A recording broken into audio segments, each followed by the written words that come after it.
حضرت امام حسین اور واقعہ کربلا ہمیشہ ہی سے ایک کنٹروورشل ٹاپک رہا ہے، جہاں انسانی دلوں کو غمزدہ کرنے والے دل خراش واقعات تو پیش آئے، لیکن اکثر واقعات کو فیبریکیٹ کیا گیا یعنی من گڑت بھی بنایا گیا۔ بہرحال حضرت محمد صلی اللہ علیہ وسلم اور ان کے اہل خانہ نے جتنی قربانیاں اسلام کی خاطر دی، شاید ہی پچھلی امتوں میں سے کسی نے اپنے دین کی خاطر نہ دی ہوں۔ واقعہ کربلا میں جہاں حضرت امام حسین کی قربانی کو یاد کیا جاتا ہے، وہاں ایک ایسے شخص کا بھی تذکرہ کیا جاتا ہے جسے امت مسلمہ آج بھی لعن طعن کر رہی ہے۔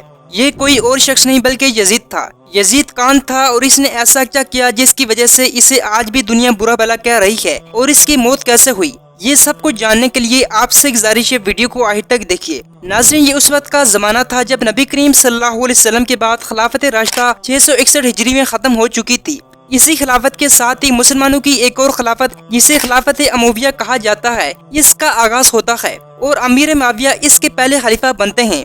اس خلافت کے تقریباً 16 سال قبل یعنی حضرت عثمان بن عفان کے دور میں یزید کی ولادت ہوتی ہے۔ یزید کا پورا نام یزید بن معاویہ بن ابو سفیان تھا۔ اپنے والد کے بعد یزید خلافت امویہ کا دوسرا خلیفہ بننے کے ساتھ ساتھ اسلامی دنیا کا حاکم بھی مقرر ہو جاتا ہے۔ بعض کتابوں کے مطابق اس نے خلافت محض لالچ اور دھمکیوں کے بل بوتے پر اثر کی تھی۔ بہرحال خلیفہ بنتے ہی اس نے اپنے رنگ دکھانا شروع کر دیا۔ بطور یہ مسلمان تھا لیکن اس کا کام مسلمان والے نہیں تھے۔ اس نے کتے اور بندر پال رکھے تھے اور انہی کے ساتھ یہ کھیلتا رہتا اور شراب کو بغیر حرام سمجھے اس کو پیا کرتا تھا۔ ناظرین، اس کی زندگی تقریباً فرعون جیسی تھی۔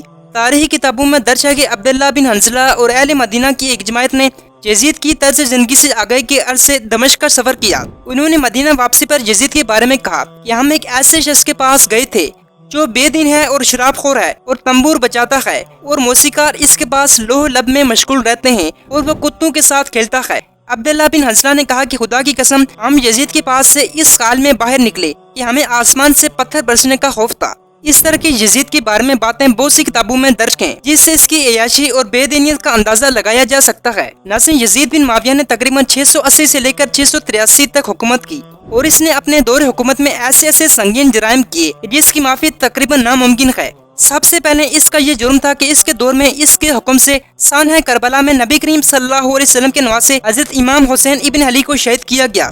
اس نے نہ صرف حضرت امام حسین کو شہید کروایا بلکہ اس کے حکم کے مطابق حضرت امام حسین کا سر مبارک کاٹ کر یزید کے دربار میں بھی لایا گیا، جبکہ روایات کے مطابق اس نے ان کی شہادت کا حکم دیا، اور عبداللہ ابن زیاد جو کہ اس وقت کے کوفہ کے گورنر تھے، ان کو خصوصی طور پر یہ ذمہ داری دی، اور جب حضرت امام حسین کا سر اس کے سامنے لایا گیا تو اس نے بڑی خوشی کا اظہار کیا اور ان کے اہل خانہ کو قید میں رکھا، اور اس کے علاوہ حضرت امام حسین کے بے شمار باوفا ساتھیوں کو شہید بھی کیا۔ تاریخ کے مطابق کہا جاتا ہے کہ یزید نے اپنے حکومت کے آغاز میں مدینہ کے والی عتبہ کو ایک خط لکھا اور اسے حکم دیا کہ امام حسین اور دیگر شخصیات سے بیعت لے۔ یزید نے اس خط میں حکم دیا کہ اگر یہ لوگ بیعت نہ کریں تو ان کا سر قلم کر کے میرے پاس بھیجا جائے۔ دوسرا اس کا سب سے بڑا یہ جرم تھا کہ اس نے مدینہ پر حملہ کیا اور قتل وغارت شروع کر دی، جسے واقعہ ہرا بھی کہا جاتا ہے۔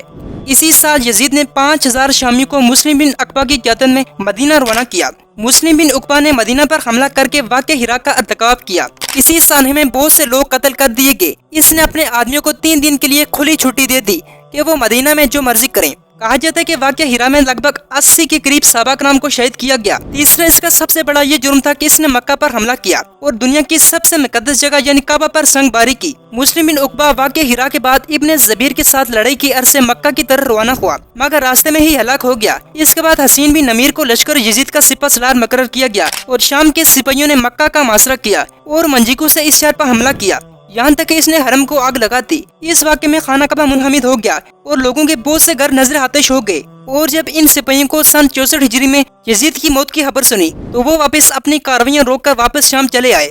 ناظرین، یزید کی موت کب ہوئی اور کیسے ہوئی اس کے بارے میں مختلف قسم کی روایات پائی جاتی ہیں۔ ایک واقعے کے مطابق یزید خوران کے اطراف میں 3 سال 18 ماہ اور 14 دن حکمرانی کے بعد ہلاک ہو گیا، بلکہ بعض روایات کے مطابق بتایا جاتا ہے کہ اس کی موت ایک بیماری کے باعث ہوئی، اور اس کے علاوہ بھی اس کی موت کے بارے میں مختلف قسم کی روایات پائی جاتی ہیں۔ بعض کا خیال ہے کہ وہ ناگانی موت کا شکار ہوا، رات کو مستی کی حالت میں سویا تو صبح مردہ پایا گیا اور اس کی لاش خراب ہو چکی تھی، بلکہ بعض روایات کے مطابق بتایا جاتا ہے کہ اس کی وفات کے بعد اس کا جنازہ دمشق میں لایا گیا اور اسے باب صہیر میں دفن کیا گیا، اور اس کی قبر اس وقت کوڑے کے ڈھیر میں بدل چکی تھی۔ ناظرین، یزید نے جو جرائم کیے اس کی سزا نہ صرف اسے دنیا میں ملی بلکہ آخرت میں بھی اس کو اس جرائم کی سزا ضرور ملے گی۔ حضرت امام حسین اللہ تعالیٰ کی راہ میں قربانی دے کر ہمیشہ کے لیے امر ہو گئے۔ دوسری طرف یزید کامیاب ہو کے بھی ناکام رہا امید کرتا ہوں آپ کو اس ویڈیو میں بہت سی چیزیں جاننے کو ملی ہوں گی۔ اگر آپ ہمارے چینل پر نئے ہیں تو ہمارے چینل کو سبسکرائب کیجیے۔ تب تک کے لیے اجازت دیجیے، اللہ حافظ۔